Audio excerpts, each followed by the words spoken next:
This is The Future of Money, a podcast where we hope to educate and get educated about the new world of blockchain and digital money.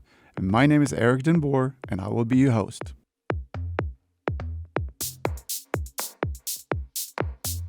Hi, and welcome to another episode of Blockchain and the Future of Money. Today we have with us Lee, Bang, and Jasper. So how about just introduce ourselves a little bit? Start with you, Bang. Yep. Hey, everybody. I'm Jeremiah Pickett, also known as Bang. Also known as your neighborhood love dealer. I'm a local artist and creative. I'm Lee Wood. I'm KUAF's general manager. I'm Jasper Logan. I'm KUAF's community engagement manager, as well as a local artist. And yeah. Best friends now. Best friends, yeah. So I thought this time what we're going to do, we're going to go back and do a little bit of a recap of the things that we have been talking about in the past. So the first episode, for you that haven't seen it, go and see it. It's about how blockchain works and mining and how miners get paid. So what do we remember from that? It's the train. It's the train, It's right? the train. That's what I remember. So it's like train cars that are all linked together. Okay. You never heard it. No, we got to start. Yeah, we know the train cars, and then Okay. Who wants to take it? No, not. Okay. I was like, yo, Okay, it's so imagine blockchain is a train going forward. Yep. All the transactions that you do on the blockchain, the transaction will end up in this cart. Yep. And then you fill this cart with all this information, and then when that's done, it hooks up to the next cart. With the information that's on this cart, it's being hashed or secured into the first part of the next cart. Then this train just keeps on going. So the information that is on cart number 1 will also be part of cart number 2, and then forward, and then cart number 3 will have all the information from cart number 1, And cart 2. number 2, and so on and so keeps on. and so that's why it's like the blockchain. Yes. And these blocks, like, they hold like all the transactions of a specific currency, right? Yes. Yeah. Or all in kinds this- of stuff. Or I guess like everything that like has to do with that currency. Yes. we figured it out. Thanks for coming. Right. So basically that's what it is. Yeah. So there's these blocks, and each block has the information of the previous one. And that makes it secure, because the thing is that, let's say that someone wants to change whatever the information is on block 1. He has to literally You change can't do all it the without. information on the previous blocks. And one of the things so if we take the Bitcoin blockchain, for instance, to make a Bitcoin blockchain, it is 6 blocks before the miner actually gets paid. So he does the block here, and then once the 6th block is made, then they send a signal saying, hey, he needs his payment now. So he gets paid. And that's a security feature. Oh, yeah. So going forward, 6 cards, Sure. that takes about an hour. If you want to do the changes from the 6 cards to the first card and do all the changes backward, you will need every single computer in the world today, Wow. and it will take about 1 million years. Yes. Talk about security. Yeah. Facts, yeah. Yes. So, and like we always say that blockchain is what we call the truth of internet. Right. Because everything that you put on the blockchain, it technically can't be changed. Then. Yeah. It's a record Yeah. that cannot be changed. Yes. And everything you put on in each of these, cards is on a ledger, so to speak. And then you take everything in that ledger, you put it on that one, and it goes forward. And this train never stops. Don't be fooled by my cool demeanor right now. I'm overwhelmed. This is like fascinating.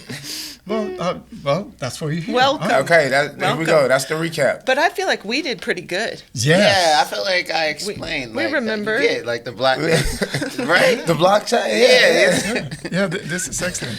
So there we go then. So on the Bitcoin blockchain, that's the miner gets paid after block 6, right? And the way that this all works is that if you take a transaction between, we have this, you and me, so he buys a Bitcoin from me, and we pay and we do this transaction. That gets put up, and then we do a transaction here, that gets put up, and this gets hashed together. And hashing is a form of security feature, an algorithm, right? So then you just keep on going. And in the blockchains, Bitcoins, you can have up to 250,000 transactions in one block. Now imagine that you start from the bottom, and it's like a pyramid, and every single one of those get hatched together. The only way you can undo this is by rehashing everything back again. But by doing that, you need to do something. And this called elliptic curve cryptography, which is Wait. Let me ask this really quick. I'm sorry. Every one of your transactions get hashed together, or every one of everybody in the world's transactions get hashed together? Everybody in the world. Yes. Oh, wow. Every single transaction that's done on the Bitcoin blockchain gets hashed like together. This, yes. Okay, catalytic cryptography. Wherever you go. Well, but that's a cryptography that is used to secure the transaction. So when you actually do this hashing, that you use this algorithm for the next part. Got you. And for the next part. To do it this way, it's not that hard.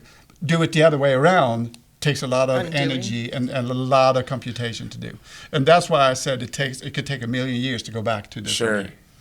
So speaking of energy, I don't know if we're going to touch on this, but we can do that right now. Okay, so I heard that it uses a lot, you know where I'm going with this? I heard it uses a lot of energy.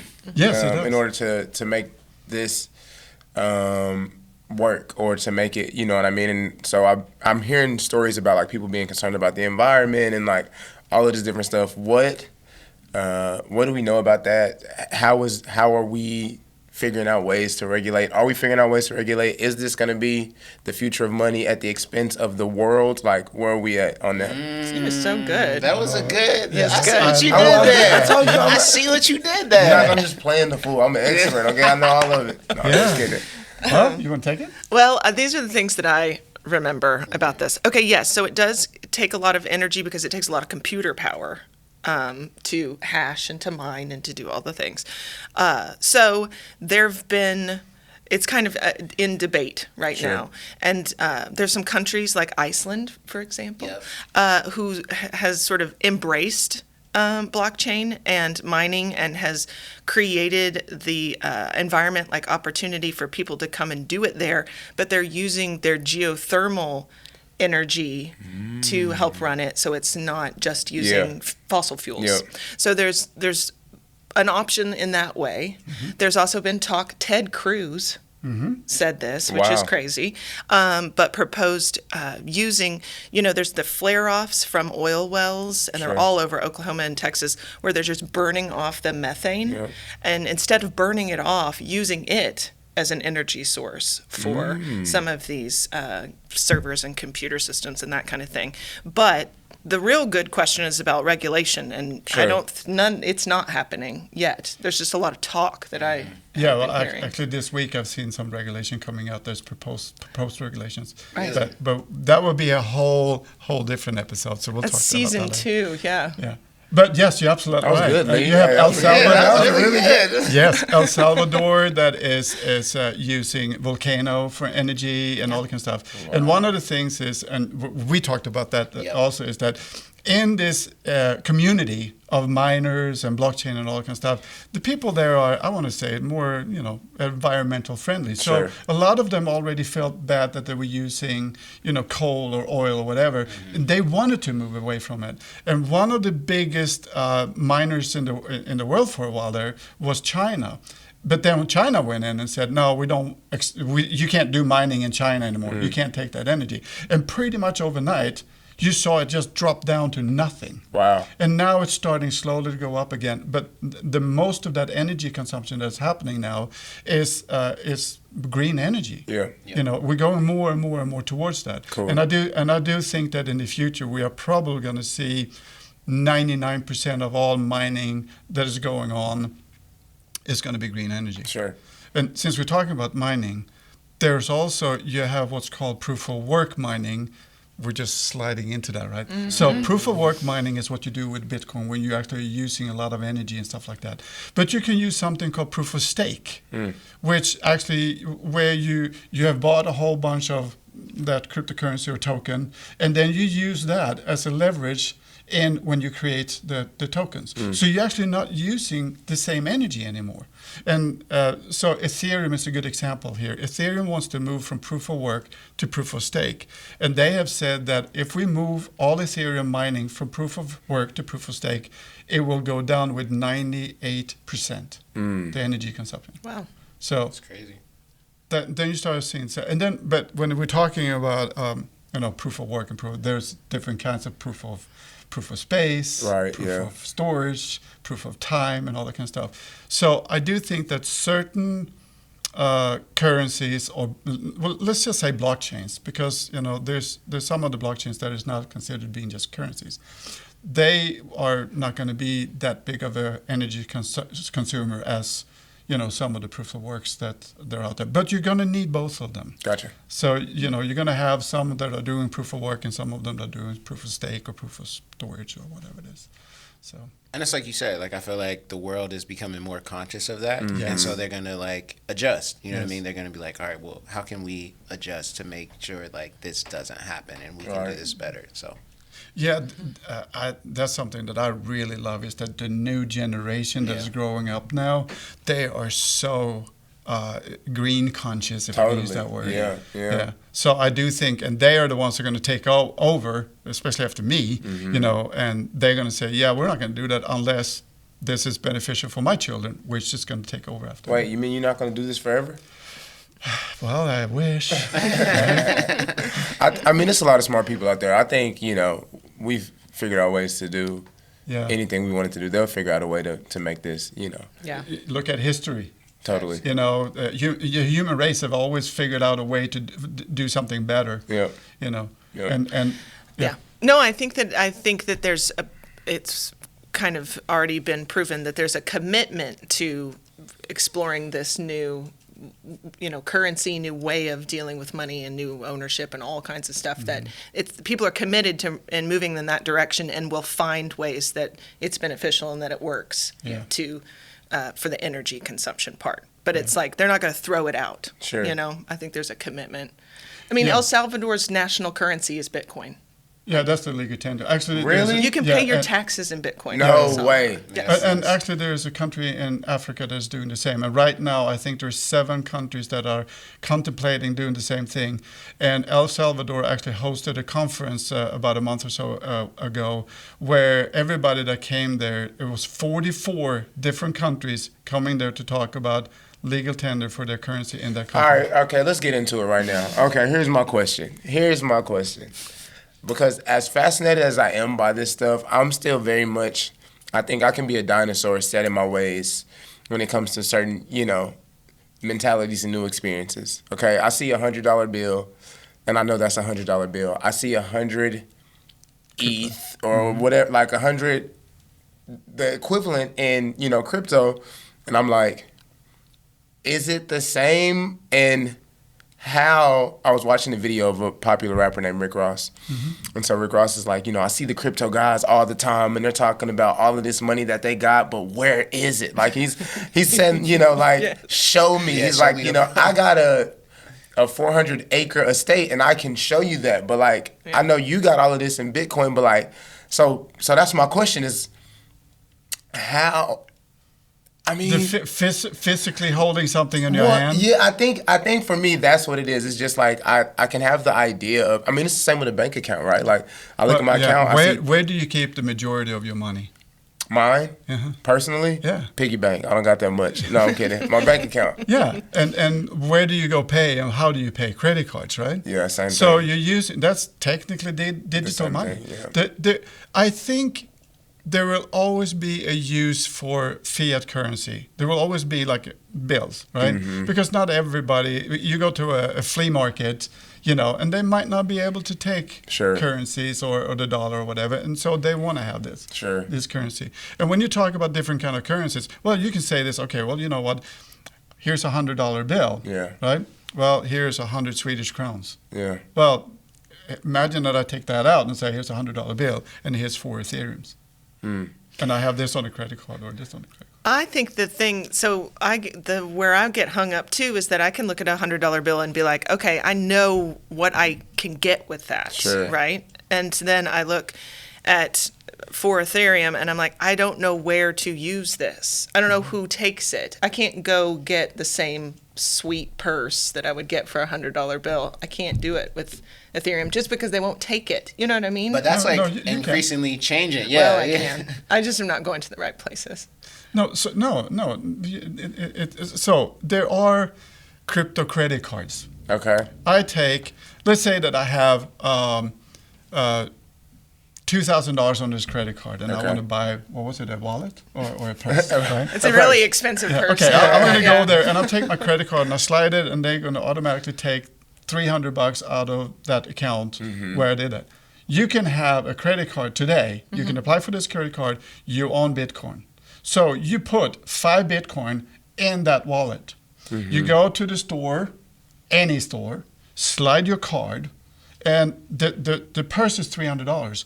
And when you slide your card, it's going to send it over, and it's going to say, I need to give them $300. They go in and look at the currency for today and say, okay, this is the currency of Bitcoin today. Transfer convert that it? over, converts it, and sends it over. No crazy. way. Yes way. With You can do that today. that day's rate. So Yeah, so and the biggest issue, obviously, we always are talking about is the currency's fluctuation. Yeah, gotta be. And that's kind of hard. So one day when you bet you that $300 purse that you bought might be 0.1% Bitcoin one day, and the next day it actually it's 0.2 because the Bitcoin's value went down. I think in time, and we've had this if you look through in the past and history and stuff like that, new monies will automatically start adjusting themselves and stable out. Yeah, And it will be, okay, this is what we are using. This is the way we are. And if you, like El Salvador and some other countries now, that they might say, hey, you know what, I want to buy oil from you, but I just want to buy it in Bitcoin. And they just go, okay. We are working ourselves towards that because in the old days, there was $1 and there was an equal amount of gold. Sure. Right? So we knew Sure. what the value was. That is gone. Yeah. Now they just stand there, print the money and go, we just decided that, $1 is worth this. Yeah. Yeah. Because they say it so. That's exactly the same thing that would happen in the crypto world. Well, we've decided that Bitcoin is worth this much, and there it is. Right? So as humans, we adopt and we learn, and we're going to find ways to make it work. I got a buddy named Chris Smith. Shout out to you, Chris. You need to watch this. But he gave me a crash course like a month ago. So I know what you're saying is valid because he was telling me about an app that somebody created where you can send currency or Bitcoin and convert it to whatever currency a person needs or something like that. And I'm just like, Mind blown. yeah, it's blowing my mind. Like, this stuff is just like, I guess it's advancing faster than what I can advance. Yes, Yeah, totally. this is a whole new world. Yeah. Who knew? And every time we talk, there's been something that's pretty big scale happen. Yeah. I mean, Bitcoin Yeah. has fluctuated Yeah. a lot since we Yeah. started doing this. And Yeah. We've had this discussion before when we said I want to compare, the whole Bitcoin and blockchain, especially blockchain world is like going back to when internet started. Totally. You had scammers, you had programmers that went out, and you had all of that going on, and now it's just reinventing itself on the blockchain. Yeah. The only difference is that when internet started, there was no truth in there. We have just created truth on internet, and that is the difference. So it's internet or truth. That's what it is. And personally, I think that there's going to be a world in the future when those two layers are going to coexist. Totally. Because you're going to see that in banking and owning something. We were talking about real estate, NFTs, and all that kind of stuff. And NFT, a lot of artists looks at NFT like, oh yeah, I bought like a Mona Lisa or whatever. Sure. But the underlying protocols for NFTs, I think there's so much more to it. Yeah. I don't just see art in it. I see the ownership. Oh, yeah. That you can show that I actually own this and this is mine. And we were talking about that with real estate, for instance. that was really fascinating. So I've thought so much about this. The conversation about the NFTs and real estate is really, to me, it's like, okay, this is what NFTs can do. They put like watermarks on so many different things. So if you're doing like a real estate contract, usually there's options in there. So we talked about the option to, if you're renting to own, right? So you make a contract with your landlord that you're going to pay a certain amount in monthly rent, and it will maybe go toward your down payment. But at the end of that period, maybe in 2 years, you're going to buy this house for, let's say, $200,000.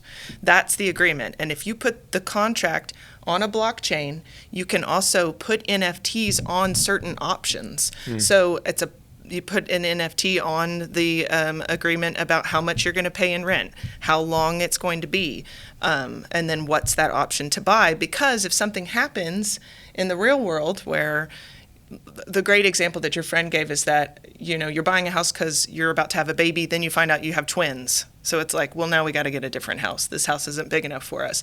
You can still, because you have an NFT and you own in some ways that option on your contract, you can go sell that option to somebody else. Oh, wow. And say, now you've got the I option didn't to even buy the think about house. that. And I've been paying $1,000 in rent for 2 years. That's $24,000. That's at least what that option's got to be worth. Because I've put that much into it. So regularly, you're just high and dry. Really interesting. But it's the idea of, that's the thing that really clicked with me, is that it's the idea of having like your mark on many different parts of a contract or many different parts of an ownership agreement that gives you more flexibility, more freedom, more ownership, and it doesn't leave you high and dry. Love that. And that like takes away from like it removes the amount of people that have to go into that process. Yes, 'cause right? Like you don't need a real estate agent. You don't need the like title people no more. Like you don't need like all of these people who like are set up in this process And taking cuts. and they're taking like little cuts here Yeah. and there. Sometimes they're pretty big cuts. Yeah. Which is like like you could essentially do the like, go on Craigslist and make a contract with some guy and like boom, that be as just as official as like Yeah. That's super and all interesting. Of that, we're talking smart contracts, Yeah. right? Yeah, Yes, smart absolutely, contracts. I'm Yes. hearing just like empowerment, like, and Yes. Yeah. and kind of to go back what you said earlier, I remember watching videos about like the internet coming out back in the 90s, like rewatching them as a older man. And so like, these news analysts are like, yeah, something called the internet, ha ha ha. Like, and they're just, mocking it and saying that people are just being silly and watching too much sci-fi. And I pride myself on being a visionary for the most part. Like, I like to see the future things before they happen. But I can see myself kind of occupying that space of some of the people who are like dismissive and satirical and like ridiculing. And so I also realized that things come and they go, right? Like bell bottom, I'm just kidding. But like things fade out, you know what I mean? And so for a while I was like, is this one of those things? But I'm learning, I think it's here to stay. Like, I think this is the new world, you know what I mean? Yeah. You look up It and is. now everybody has internet. Yeah. 6 billion people have smartphones. So like, not only do they got internet, they have it in their pocket every day. Yes. So it's like you look up, and that's only been, 25 years? Since 30, who knows? Yeah. Yeah. Well, think about countries that is not as fortunate as America, Africa, where people that was living out in the bush never had a landline, but they went directly from screaming from the hilltops to a cell phone. Literally. Yeah, and Which they embraces this like crazy. Yeah, and that's fascinating. That's super fascinating. That a country could go from that to like cell phones, and then from cell phones to just like cryptocurrency. Yeah. And that's like the norm. And go around, And because you don't go have to around build the, the like- whole infrastructure of banking. You Yeah. don't have to build in all of these things. It's just direct me to you. Okay, what's exchanging the money. bad? I was just about to say like, Because we could talk good and like, but Okay, one thing that's bad about that is that you own your own bank. You lose the password, you're screwed. it's over forever. Yeah, I mean, let's say that you had, and you probably heard about this. This guy had 1,000 Bitcoin on a computer, and then he threw it away and can't find a password and all Yeah. that. That's 1,000 Bitcoins that's just down the drain. Yeah. You own your bank. You own your wallet. Yep. If you don't keep track of the passwords and all that kind of stuff, and this is something that we talked when we created a wallet. And we constantly came back to that. Remember to save your seeds. Remember to save your seeds. Constantly. Because It's like if you own this thing and it's yours, and the bank doesn't hold it, and nobody else has a password for it, this is yours. If you lose it, you lose it. Yeah. That is the bad part. Not everybody is computer savvy enough to realize that, oh, I might not do this. The solution to that, though, is that there's a lot of exchanges out there, like Binance or Coinbase or something like that, and they will be the custodians of your wallet. They will be the bank. Now you don't have to worry about it. The part to worry about there would be is like, oh, if they get hacked, then they might take my money. The good part about that is that now with the new regulations coming out, the governments are requiring that if you are one of those exchanges, you need to have enough money stashed away to be able to pay that back. Yeah. And here's the thing that happened, and I don't know if you guys remembered, but a couple of years back, we had a huge crash happening here, and the banks would just say, well, yeah, you had $1 million in the bank, but I'm sorry, I can only give you 250. Yeah. The new world is different. If you had the Bitcoin in there, and the exchange get hacked and you lose it, and it's proven that it was not your fault, they have to give you back 100%. Everything. Why don't they just do the FDIC for crypto? I mean, that's what saved the whole system to begin with. I think I haven't read the proposals just came out. I think maybe a couple of days ago, and I haven't read it yet because it's 62 pages or something like that. Oh wow! I'm on page 4, so I'm still trying to just digest some of it, And I also have a life outside of this, believe it or not, So I do have to mow my yard, and so I try to catch up where I can. But yes, you're right. There are goods and there are bads, but you have that all over the place. Totally. I think the thing that is the absolute best thing is that the ownership. Yeah. Like we were talking to people in Africa, you have a currency called M-Pesa, where, these people that they don't even go to a bank and say, I have 15 M-Pesa here and I want to buy chicken grain from my neighbor and he wants 5 M-Pesa, and I'll just go to the phone and ding, ding, it's done. There's no bank, no nothing. Yeah. Then the chicken grows up and he wants to sell that, and then he wants 50 M-Pesa for that, and she wants to buy it for 50 M-Pesa. So ding, ding, it's done. Yeah. This is my wallet. This is where I keep everything. See, the thing about that is that, the thing that, I think I get worried about is that, those people are not going to go out quietly. You know what I mean? Totally. The banks, the middle people who have been, who are used to a certain process, you know what I mean? And, used to taking cuts, what does the future look like as the world changed for them? Even, we talked about, even in insurances, the more the more empowered, people get through this process and through, currency, the more these powers, lose power and lose money. And I don't know. I'm curious what do you think the blowback of that would be, or the fighting? One of the things that you said is that we're going to start losing a lot of middle hands. Yeah, that's where it starts. Yeah. If you think about banking about 20 years ago or 30 years ago, where you went with cash money to the bank and there was a teller person there, you gave them the money, they signed it in a little book and all that kind of stuff. You go into a bank now. Most of the banks are only open between noon and 2 or something, right? Yeah. Because it's all of that is going away. You're doing more and more of that online, right? And I think that we're going to start seeing that more and more in insurance companies. For instance, you go on a site and you want to have insurance for your car and all that kind of stuff. And on the other side, this insurance company has started making smart contracts where all of these different options are in there. You go in and fill all what it is that you want to, they give you a proposal on how much it's going to cost. And then once you say, okay, this is what I want, you sign it with your wallet, right? Because that's going to be part of your identity. Actually, it's called DID, but we can go into that later on. But you sign. Does it mean digital ID? Yes.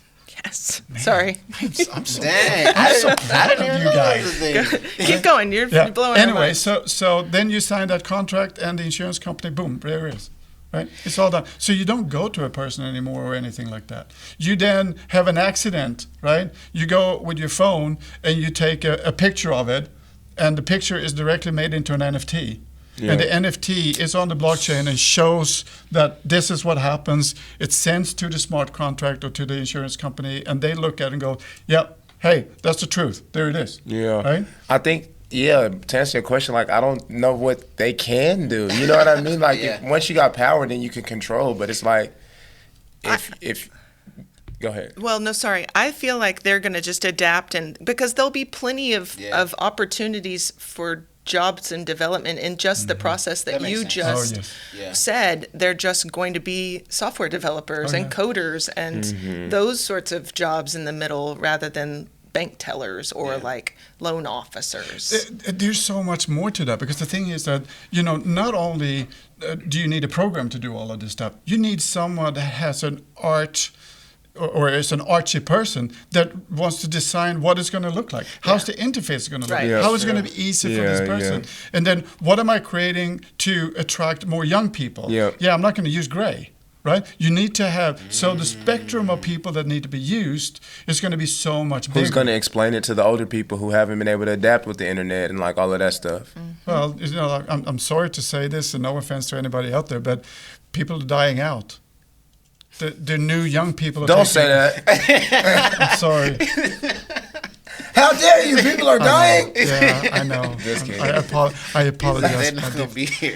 But it's unfortunate. If you That's a good point. if you don't want to learn, then I'm going to tell you something. I went to the Federal Library, and there was a guy there that was going to have a blockchain Bitcoin talk about this. Majority of people there were senior citizens. Wow. Majority. These people are so on top of things. It's amazing. Yeah. They adapt the whole thing of adapting, iPads and all that kind of stuff. Yeah. It took them less time than it did for middle-aged or whatever people. I think one of the things is there's two groups, young kids and old kids. They're super curious. They also have the time. That's real. That's And real. they so just go true. in and they just That's absorb. very If you're real. older, you're going to go and say, well, I want to learn something new and I want to check this out. Young people are like, oh, cool idea. I want to try this out, right? Yeah. So It's then you like have that group in RA. the middle. It's that's us. Like, It's this, us. Is that why, this is is that what why I I'm have stuck in my That's ways? why you stuck. Is that why there's no hope for me? Nope. You and I are done. There's so much to talk about. I think we probably need to start wrapping this up. And how I want to wrap this up is saying, number one, everything we have talked about now and have fun about, you can go back and look at each episode and you will hear and see what we talked about and learn like we have. And I am so proud of you guys. And well, yeah, you too. I know I just got here, but This You're on is board. love. kidding, no anyway. kidding. That's the way it is. Everybody, thank you so much for joining us again, and we will be seeing you guys soon. Bye.